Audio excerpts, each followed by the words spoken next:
Welcome to the Deep Dive. Today, we're jumping into a really fascinating Korean source. Yeah. It gets into divine commandments, love, justice, and honestly, happiness in some pretty surprising ways. It really does. Yeah. Some quite counterintuitive connections in there. Definitely.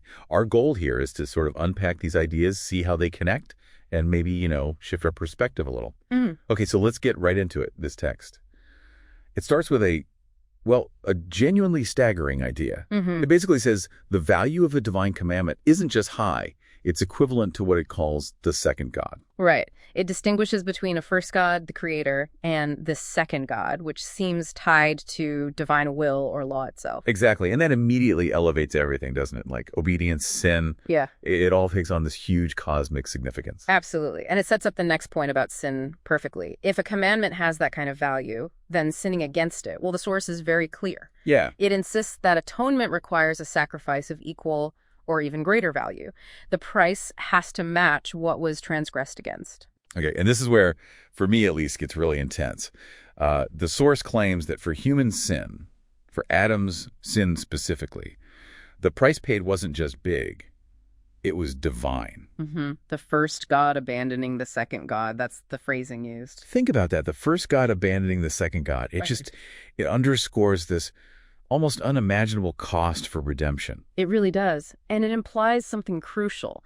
No created being could ever pay that price. Only something or someone of divine value could meet that cost. Which connects to why creatures must obey. Yeah. Right.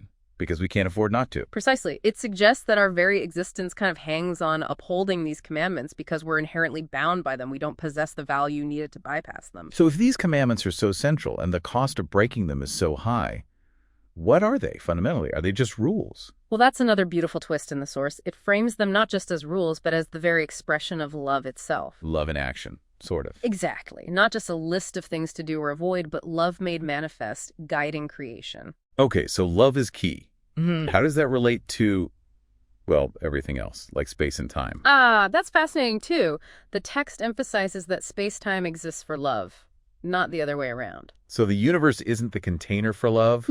Love is more fundamental. That's the idea. Love is presented as eternal. It would remain even if, all creatures and space-time itself just vanished. It's the foundational reality. Wow. Okay, so for us creatures then, the path seems pretty clear according to this source. It's laid out very directly. To survive, to find genuine happiness, we have to embrace and live by this commandment of love. It's positioned as the only path. There's no alternative route to well-being. No escape clause. Pretty much, yeah. Which brings us to maybe the most challenging idea here. The source flat out states, judgment is love. That one definitely makes you pause.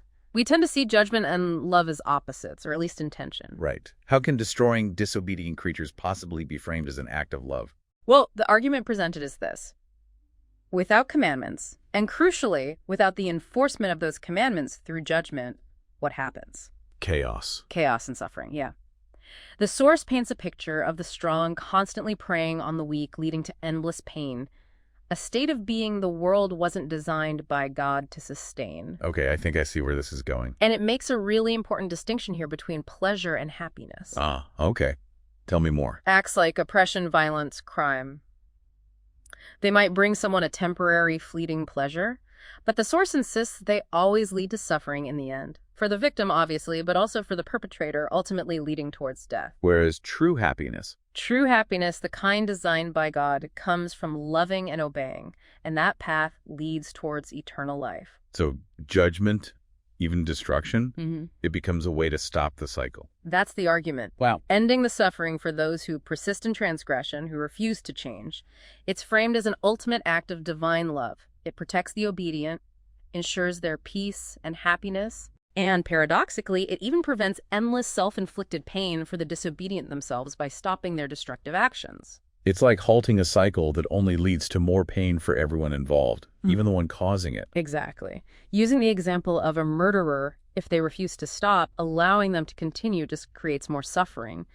Their end in this framework stops their ability to inflict pain and halts their own spiral into deeper suffering. So yes, even judgment is presented as an act of love.